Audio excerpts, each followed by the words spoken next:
नमस्कार दोस्तों इस वीडियो के अंदर हम लोग जो है एसएससी सीजीएल प्री के अंदर जो पूछे गए जितने भी ईडियम्स हैं उनके बारे में हम लोग बात करेंगे। देखिए सीजीएल मेंस में जो पूछे गए ईडियम्स थे ना वो मैंने आपको एक वीडियो में कराए थे। यहाँ पर हम फिलहाल कर रहे हैं सीजीएल प्री के पूछे गए जितने भी ईडियम्स हैं। देखिए सीजीएल प्री में पूछे गए सिनोनिम्स जो है वो मैं आपको करा चुकी हूँ और वन वर्ड्स जो है वो मैं आपको इनकी प्रीवियस वीडियोस में करा चुकी हूँ। यहाँ पर हम फिलहाल बात कर रहे हैं ईडियम्स के बारे में जितने भी एसएससी सीजीएल प्री में पूछे गए हैं उनके बारे में। तो बेसिकली आपके स्क्रीन पर आपको जो पहला ईडियम है वो शो हो गया होगा। देखिए मुझसे क्या कह रहा है, select the most appropriate meaning of the idiom. और ईडियम क्या है, to have bigger fish to fry.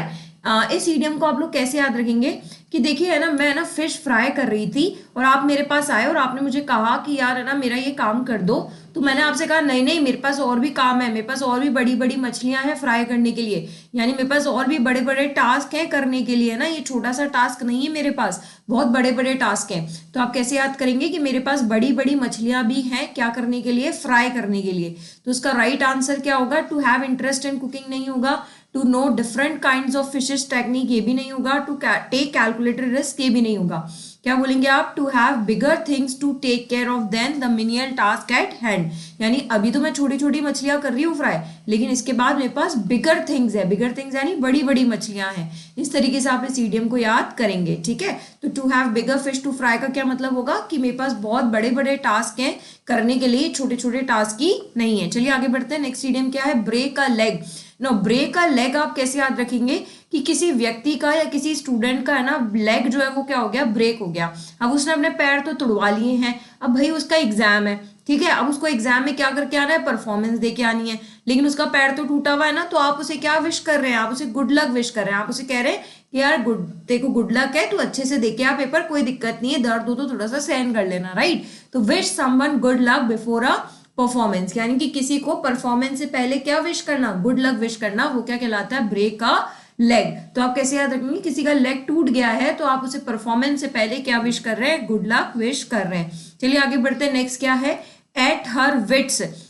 देखो एट हर विट्स जो है ना, इस ईडियम का मतलब क्या होता है कि आप है ना, विट का मतलब एक्चुअली होता है बुद्धि, राइट। तो आप इसे ऐसे याद रखेंगे कि आप यहाँ पर है ना बहुत ज्यादा वरिड हैं। देखो इस सेंटेंस को पढ़ो, Fatima was at a wits and trying to decide on a serial place for spending holiday. यानी आपकी बुद्धि का क्या आ गया है, एंड आ गया है, बुद्धि का एंड आ गया है, मतलब आप बहुत ज्यादा परेशान हैं। तो आप काम तो बिल्कुल भी नहीं है, आप वरिड हैं, आप अनॉइड हैं और आप कंफ्यूज्ड हैं। तो ये तीनों तो बिल्कुल सही बैठ रहे तीनों ऑप्शन में।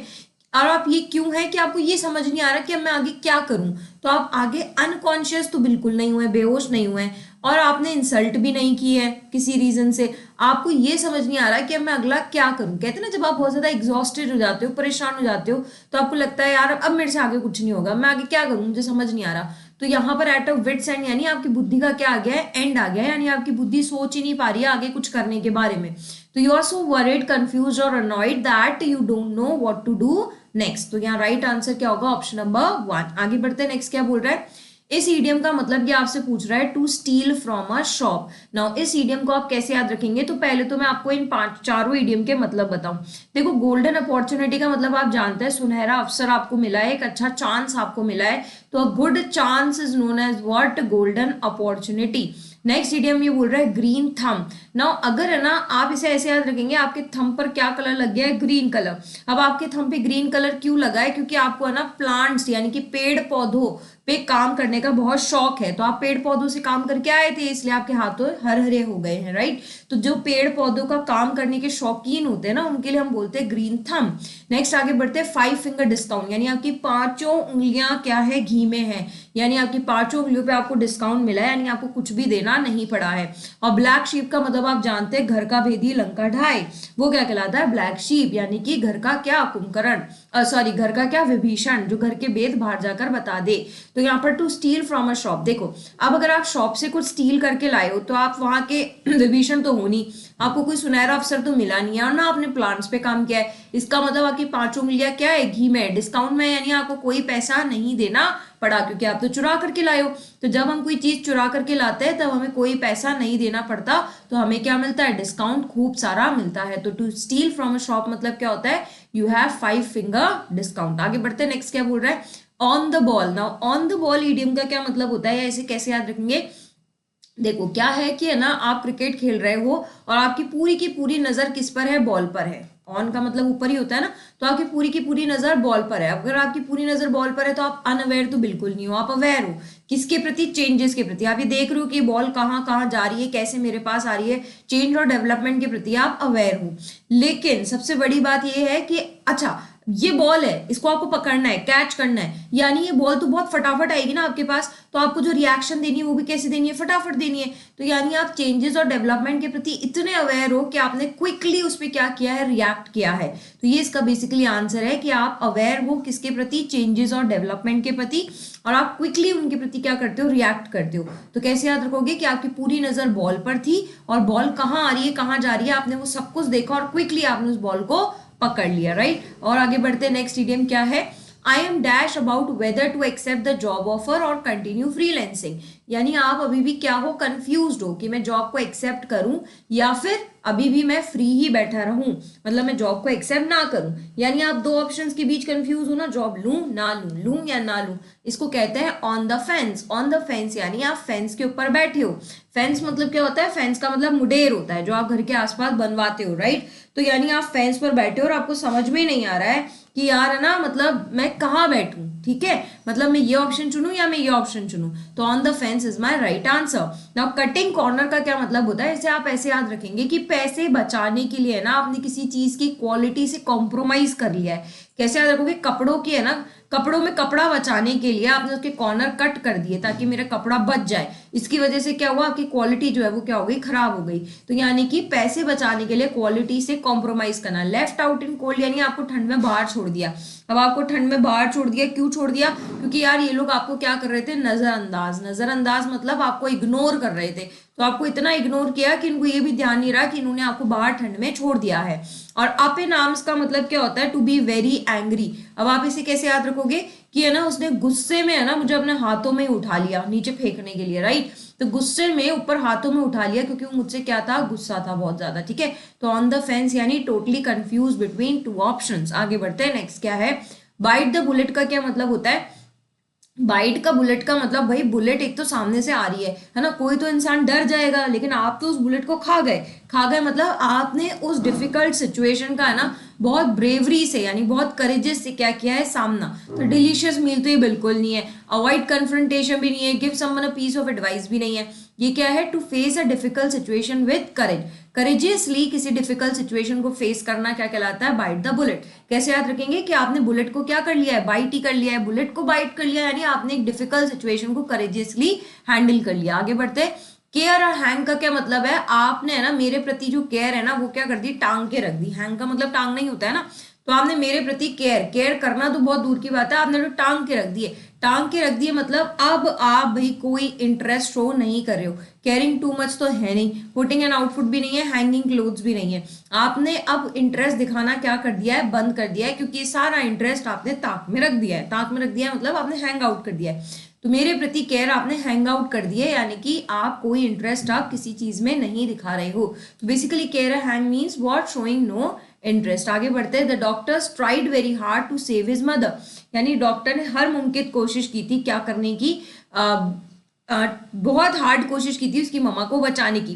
तो देखो फेस द म्यूजिक का मतलब तो होता है कि क्रिटिसाइज हैंडल करना, राइट। क्रिटिसाइज हैंडल करने यानी गेट रेप्रीमेंडेड, यानी कहते हैं ना परिणाम भुगतने के लिए रेडी रहो, वो होता है face the music. Draw the line मतलब होता है टू फिक्स अ लिमिट, यानी आपने एक लिमिट फिक्स कर दी है कि भैया यहाँ तक ही अलाउड है, उसके आगे अलाउड नहीं है। लक्ष्मण रेखा बोलते हैं ना अपन, वो यही है ड्रॉ द लाइन। जैसे हुआ था ना रामायण में, लाइन ड्रॉ करके लक्ष्मण रेखा खींच दी थी ना लक्ष्मण जी ने कि भाई इससे आगे आप मत निकलना।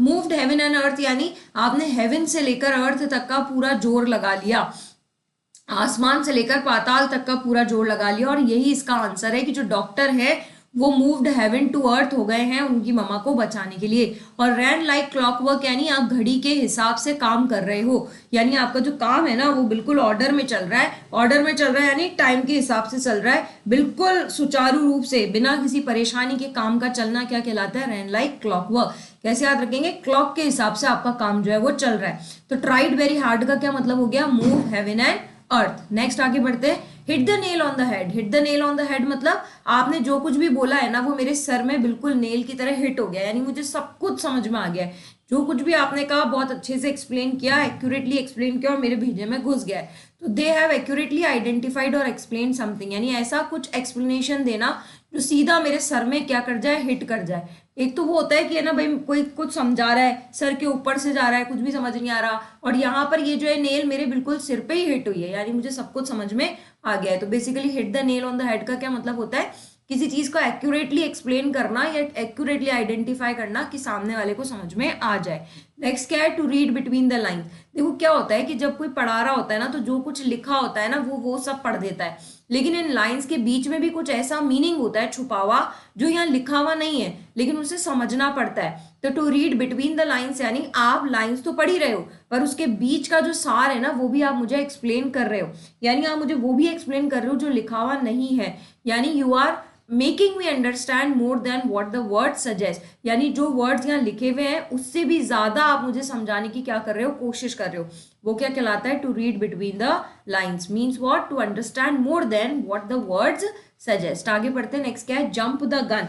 ना जंप द गन का बेसिकली मतलब क्या होता है कि है ना जैसे ही गन मेरे को आपने उछाल कर दी मैं तुरंत कूदी और मतलब फटाफट मैंने उस पर एक्ट कर दिया और उसे पकड़ लिया। तो to do something too soon and too quickly, यानी किसी चीज को बहुत जल्दी जल्दी और बहुत फटाफट फटाफट करना क्या कहलाता है, जंप द गन। कैसे याद रखोगे कि यार सीधा आप तो है ना जंप करते हो गन पे, यानी सीधा मारा मारी पे आते हो आप तो है ना, कोई बात बात तो करते नहीं हो ढंग से, सीधा गन पकड़ते हो और तुरंत शूट का ऑर्डर देते हो। तो do something too soon and too quickly. Next आगे बढ़ते हैं, a dime a dozen. Now a dime a dozen का मतलब होता है ऐसी कोई भी चीज जो बहुत कॉमन हो और बहुत स्पेशल ना हो, कहते हैं ना यूजुअल है ये तो होता ही रहता है, वो कहलाता है something common and not special means what, a dime a dozen. यानी एक डजन में से अगर आपने एक छोटा सा डाइम यानी एक छोटा सा टुकड़ा निकाल लिया तो कॉमन है ना, क्या ही पता चलेगा, वो कोई स्पेशल तो नहीं है। तो dime a dozen means what, something which is common and not special. Nobody is fool, nobody is fool यानी इसे कोई भी पागल नहीं बना सकता, किसी के भी बस में नहीं है इसे पागल बनाना, यानी किसी के भी बस में नहीं है, यानी इसे धोखा आसानी से नहीं दे सकते। नॉट इजीली डिसीव्ड इसका आंसर होगा, यानी नोबडी इज फूल यानी किसी के भी कहते हैं ना पाले में ये नहीं आने वाला, आटे में ये नहीं आने वाला, कोई इसे बेवकूफ नहीं बना सकता, आसानी से इसे धोखा नहीं दिया जा सकता। नेक्स्ट पे चलते हैं, नेक्स्ट इडियम क्या है, द रिनाउंड पब्लिशर डिसाइड किया है क्या, अपनी किताब विड्रॉ करने की मार्केट से। क्यों, no one was interested in the book, क्योंकि इस किताब में कोई इंटरेस्टेड नहीं था, क्योंकि जो आर्ग्यूमेंट्स इसमें प्रेजेंटेड थे वो क्या थे, ऑब्वियसली वो क्या थे, नेगेटिव ही थे, तभी तो उसने बुक वापस से विड्रॉ करने की सोची है। अब हाई एंड माइटी का मतलब होता है कोई भी ऐसी चीज जो बहुत ज्यादा शक्तिशाली हो, माइटी वर्ड का मतलब शक्तिशाली होता है, राइट। तो बहुत ज्यादा शक्तिशाली होना या मैं ये कहूँ बहुत ज्यादा उच्च कोटि का होना वो कहलाता है क्या, high and mighty. Out of woods का मतलब क्या होता है कि अब आप खतरे से बाहर हो, वुड्स यानी लकड़ियों के बीच में से अब आप क्या हो, बाहर हो, यानी खतरा टल गया है। बिसाइड द मार्क मतलब इररेलेवेंट चीजें, इररेलेवेंट यानी बेतुकी चीजें जो होती है ना जिसका कोई मतलब नहीं है, ठीक है, वो कहलाती है क्या, बिसाइड द मार्क। और अंडर द रोज का मतलब होता है चोरी चुपके कोई काम करना, है ना किसी को बताना नहीं है, चुपचाप चुपचाप कोई काम करना, वो कहलाता है क्या, अंडर द रोज। अब यहाँ पर उन्होंने अपनी किताब क्यों वापस ली होगी, क्योंकि यहाँ पर उन्होंने बोला है ना कि जो आर्ग्यूमेंट्स वहां पर थे वो कैसे थे, बिसाइड द मार्क थे, यानी इररेलेवेंट थे, इसलिए लोग इंटरेस्टेड नहीं थे, इसलिए उन्होंने अपनी जो बुक है वो मार्केट से विड्रॉ कर ली। आगे बढ़ते हैं, नेक्स्ट क्या है, फिश आउट ऑफ वाटर। देखो अगर मछली को पानी से बाहर निकालोगे ना तो वो अनकंफर्टेबल ही होगी, कहते हैं ना मछली जल की रानी, बाहर निकालो मर जाएगी, मर क्यों जाएगी, क्योंकि वो अनकंफर्टेबल फील कर रही है, डिसअपॉइंट नहीं है, फ्रस्ट्रेटेड नहीं है और होमलेस नहीं है। तो फिश को अगर आप पानी से बाहर निकालोगे तो the fish will feel what, uncomfortable.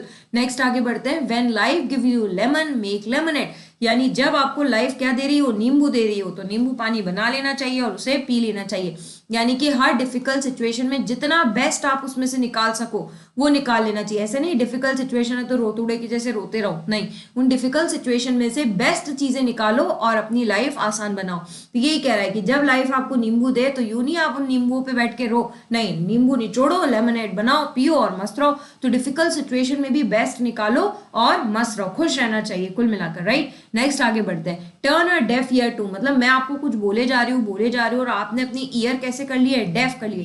Def मतलब सुने को अनसुना करना क्या कहलाता है, टर्न अ डेफ ईयर। मतलब आप मेरी बातें सुनना ही पसंद नहीं कर रहे हो, आप मेरी बातों को क्या कर रहे हो, डिसरिगार्ड, आप मुझे क्या कर रहे हो, डिसरिस्पेक्ट कर रहे हो। तो when you are disrespecting someone या when you are disregarding someone by not hearing to what that person is saying, वो क्या कहलाता है, turn a deaf ear to. तो turn a deaf ear means what, to disregard someone. आगे बढ़ते हैं, bad patch. अब बैड पैच ही मेंस में भी ईडीएम आई थी, तभी मैंने आपको कहा था कि आपके ना मतलब मान लो फेस पर अगर क्या बन गए, पैचेस। पैचेस का मतलब है कोई धब्बे बन गए, और वो धब्बे कैसे है, बैड है। तो डेफिनेटली जब तक वो धब्बे जाएंगे नहीं, वो टाइम पीरियड आपके लिए डिफिकल्ट है, और उस ट्रबल से वो जो निकलने वाला टाइम पीरियड है वो क्या कहलाता है, बैड पैच। यानी period of time when a person faces lot of trouble, यानी एक ऐसा टाइम पीरियड जिसमें जो व्यक्ति है वो बहुत ज्यादा ट्रबल जो है वो फेस कर रहा है, वो क्या कहलाता है, बैड पैच। कैसे याद रखोगे कि अगर आपके बॉडी पर या अगर आपके फेस पर बहुत ज्यादा बैड पैचेस बन गए हैं, तो वो जो पीरियड है वो डिफिकल्टी यानी ट्रबल भरा पीरियड है जो आपको निकालना है। नेक्स्ट आगे बढ़ते हैं, स्ट्रेट शूटर। स्ट्रेट शूटर यानी आया, सीधा गोली चलाई, मारा और चला गया, यानी कोई इधर उधर की बात नहीं, कुछ नहीं, स्ट्रेट फॉरवर्ड जो पर्सन होता है ना, सीधा। उसको बोला था कि भाई जाके मार देना, भैया आया, स्ट्रेट शूट किया और चला गया, कोई देखा नहीं किसको मारा क्या करा, नहीं नहीं नहीं। तो जो स्ट्रेट फॉरवर्ड पर्सन होता है ना, जो ना इधर का देखते हैं ना उधर का देखते हैं, सीधा गए, काम किया और निकल लिए, तो वो स्ट्रेट फॉरवर्ड पर्सन को हम क्या कहते हैं, स्ट्रेट शूटर। नेक्स्ट आगे बढ़ते हैं, क्या बोल रहा है, once in a blue moon, छठे चौमासे, यानी कि जो चीज बहुत ज्यादा ऑफन ना हो, कभी कभार हो, वो कहलाता है once in a blue moon. Monthly, weekly, very often, ये तो हटा दो, ये तो सारे एंटोनिम हो गए। जो होता ही नहीं, छठे चौमासे होता है, बहुत सालों साल में कहीं एक बार होता है, वो कहलाता है क्या, once in a blue moon. Next आगे चलते हैं, through thick and thin. Now through thick and thin यानी सिचुएशंस चाहे मोटी हो चाहे पतली हो, आपको तो करना ही है, यानी चाहे कंडीशंस कैसी भी हो, कैसी चैलेंजिंग हो, कितनी डिफिकल्ट हो, आपको तो देखो पेपर पास करना ही करना है, राइट। तो आपके लिए सिचुएशंस कितनी चैलेंजिंग हो, चाहे कितनी थिक हो चाहे कितनी थिन हो, you have to face them, right. तो थ्रू थिक एंड थिन यानी कोई इंसान कितना ही मोटा हो चाहे पतला हो, बहुत ज्यादा मोटा है तो भी उसके लिए चैलेंजिंग है, बहुत ज्यादा पतला है तो भी चैलेंजिंग है, और हर कंडीशन में उसे सर्वाइव तो करना ही पड़ता है। तो अंडर ऑल कंडीशंस या चैलेंजिंग या डिफिकल्ट सिचुएशन की लीडियम क्या आती है, through thick and thin. Next चलते, keep the wolf from the door. देखो मेरे खुद के पास तो पैसे है नहीं, राइट, और मैं ना वोल्फ को और अपने घर पे दावत दूं तो मैं उसे खिलाऊंगी क्या। यानी कि जब आपके पास ऐसी सिचुएशन हो कि आपकी खुद की भुखमरी आ रही हो, तो उस समय पर आपको डोर से वोल्फ को क्या रखना चाहिए, दूर रखना चाहिए, यानी कि स्टारवेशन को अवॉइड करना चाहिए।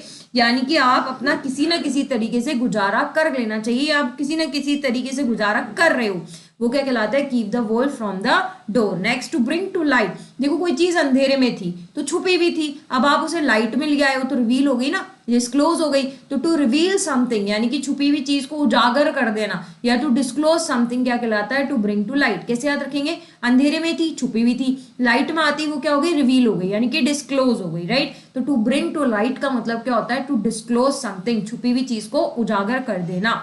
पुल्ड अ लॉन्ग फेस, देखो अपन ही कहते क्या लंबा सा फेस, सड़ा सा मुंह बना रखा है, तो यानी कि आप बहुत ज्यादा क्या लग रहे हो सामने वाले को, सैड लग रहे हो, यानी परेशान लग रहे हो। तो परेशान के लिए हम मीडियम यूज करते हैं पुल्ड अ लॉन्ग फेस। अब यहाँ पर एक वर्ड लिखा है यूफोरिक। यूफोरिक जो है वो बेसिकली एस्टैटिक का सिनोनिम है, और एक स्टैटिक व्यक्ति या यूफोरिक व्यक्ति जो कहलाता है ना, वो कहलाता है जो बहुत ज्यादा एक्सट्रीम हैप्पीनेस में यदि कोई व्यक्ति है, राइट। तो जो बहुत ज्यादा व्यक्ति खुशी होता है ना, खुश होता है, तब हम इसे बोलते हैं क्या, एक्साइटिक। एक्सट्रीम हैप्पीनेस जब होती है तब हम बोलते हैं या तो एक्साइटिक या फिर हम बोलते हैं यूफोरिक। तो बेसिकली यहाँ पर हैप्पीनेस या एक्सट्रीम यूफोरिक या एक्सटैटिक जो कंडीशन है वो तो definitely pulled a long face की क्या हो गई, एंटोनिम हो गई, क्योंकि यहाँ तो आप सैडन की बात कर रहे हो या आप खुश रहने की बात करते हो, ये दोनों एंटोनिम है और ये सिनोनिम है।